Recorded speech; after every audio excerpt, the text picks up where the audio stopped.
How do we know that the universe started with the Big Bang? It's expanding. The way to think of it is like a balloon that is blown up. So does that mean every second distant galaxies, planets, and stars are moving away from us, increasing in distance? as if they don't like us? But it gets more extreme than that. Not only the universe is expanding, but the expansion is accelerating over time. You can understand that because when you look at Einstein's gravity, the vacuum is what is left after you remove all the matter, in a box. If the vacuum itself has some mass per unit volume, some mass density, that creates repulsive gravity according to Einstein's theory of gravity. And that's what we see in the universe.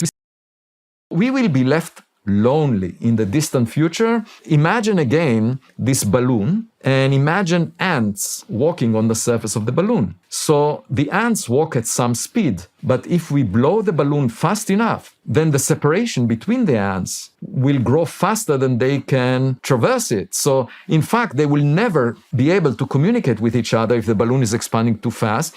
And the analogy is with the expansion of the universe. The ants are particles of light, photons. So they move at some speed, but if space itself is expanding fast enough, even light cannot bridge the gap that is being opened between us and the friend that is receding from us. We will be surrounded by our own Milky Way galaxy, and beyond that, there will be darkness, emptiness. There is a very lonely future for us. We are engaged in conflicts, wars here on Earth. We are led by our politicians to conflicts because here on Earth, everything is zero-sum game. Like there is a certain territory, one nation wants it, another nation wants it. There are two wars right now related to that. There is unlimited real estate beyond Earth. There is no point in fighting over territory on this rock that we happen to be born on. If we find someone out there, that neighbor that we might find may serve as a better role model for us than our politicians because it might inspire us to behave better. It might be more intelligent than we are. Elon Musk motivates the idea that SpaceX should bring people to Mars because we might be the only conscious beings in the entire universe. I don't think so. He didn't really search for others. Scientific knowledge does not fall into our lap. It requires a lot of work. So Elon Musk said, well, I have all these communication satellites and none of them collided with an unidentified flying object, a UFO. Therefore, I haven't seen any evidence for aliens. That's not the right approach. I actually calculated this week that if you were to consider a meter-sized object, it will only collide with one of these 6,000 Starlink satellites in 1,000 years. This is not really a good measure. The intelligent thing to do is actually be curious and humble.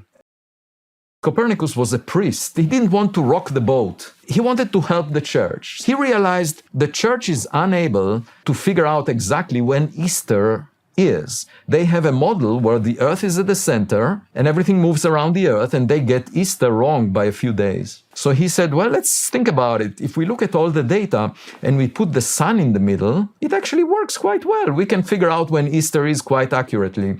So he gave the church this model where the sun was in the middle of the solar system and they said, great, we will use your model, but we will ban your book. They didn't want to change the public perception. And they said, in reality, the Earth is at the center, but this is a theoretical model that we will use to figure out Easter. The lesson from this is that sometimes it's important to rock the boat if the boat is going in the wrong direction.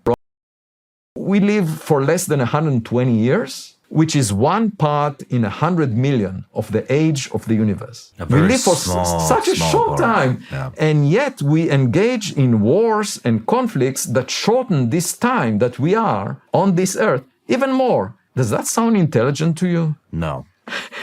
So there are religions talking about Messiah coming to earth, bringing peace and understanding. My hope is that the Messiah will not necessarily come from this earth, that it would come from another star and would give us a better perspective about how to handle ourselves as the human species.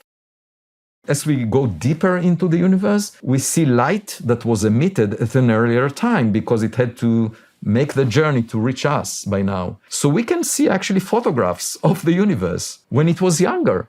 Wow. I mean, when you look at a mirror, let's say a few feet away from you, it just takes a few nanoseconds for the light to cross that distance. So in principle, you are looking at an image that is younger than you are because the light bounced off your face, went to the mirror and back to your eyes some time ago. So you're looking back in time. Yeah, but if you put the mirror a light year away, then you would see yourself the way you looked 2 years ago because of the time it takes the light to go from your face to the mirror and back. And we can look all the way back to the beginning of the universe so we can see how the universe looked like earlier.